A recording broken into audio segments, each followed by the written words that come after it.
Bonjour à tous et bienvenue sur boursicoté.com pour cette nouvelle analyse technique Forex, matières premières et crypto-monnaies avec une paire de devises euro-dollar qui continue ici à évoluer dans un range entre 1.1090 et 1.12. Hier, on pensait ici pouvoir rafraîchir ce point haut, vu qu'on avait marqué un tout petit point haut significatif. On est redescendu et puis on reste ici toujours dans cette zone. Donc globalement, on est toujours dans une dynamique plutôt haussière puisque la tendance, elle est positive. Le fait ici d'avoir cette dynamique qui, après la cassure de la résistance oblique, ne reprend pas le chemin de la hausse, nous montre que finalement nous sommes sur une tendance qui est haussière certes, mais avec une faible dynamique. Donc on peut continuer à monter. La préférence se fait ici en direction d'une poursuite, donc en direction des 1.1240.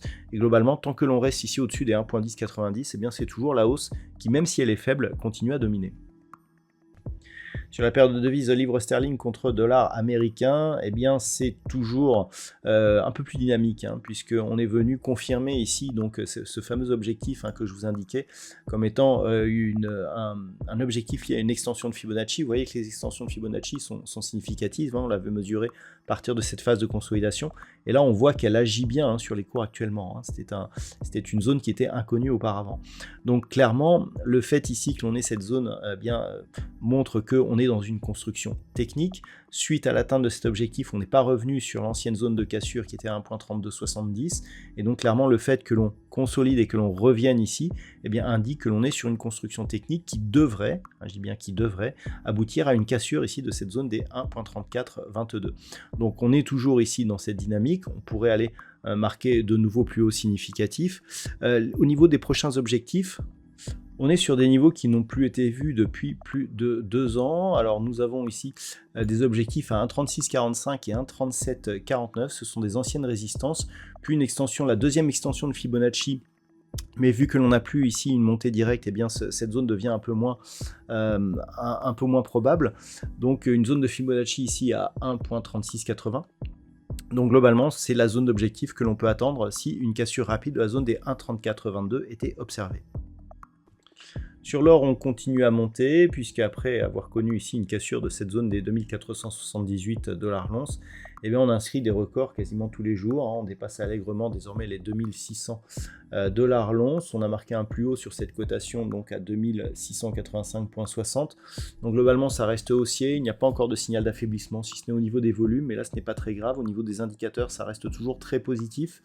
Donc globalement, tant que l'on continue à monter et que l'on longe ici la bande de Bollinger supérieure, on profite, qui plus est, d'un contexte géopolitique et politique, donc monétaire en ce qui concerne la baisse des taux du côté des États-Unis, qui profite au métal jaune, et donc on peut continuer à monter comme ça.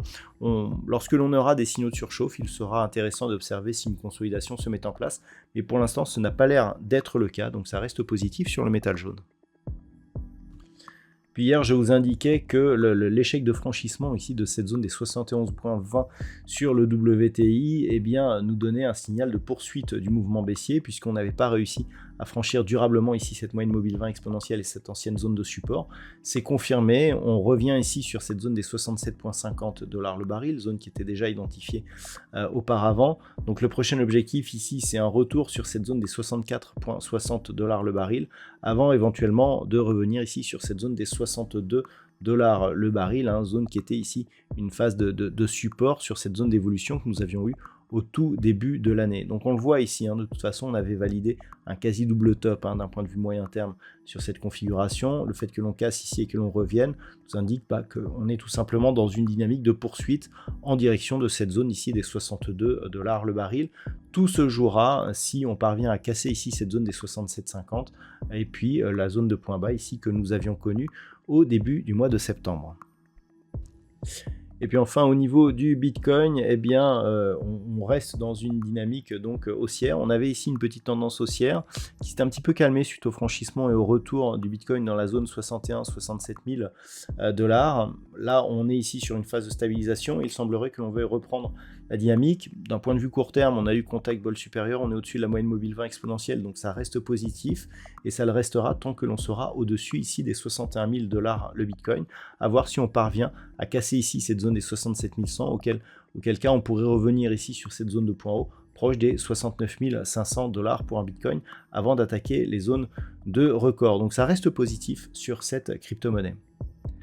Voilà donc ce que l'on peut dire sur cette analyse technique Forex, matières premières et crypto. Je vous souhaite de passer une très bonne soirée. On se retrouve dès demain pour d'autres analyses techniques, toujours sur le site boursicoté.com.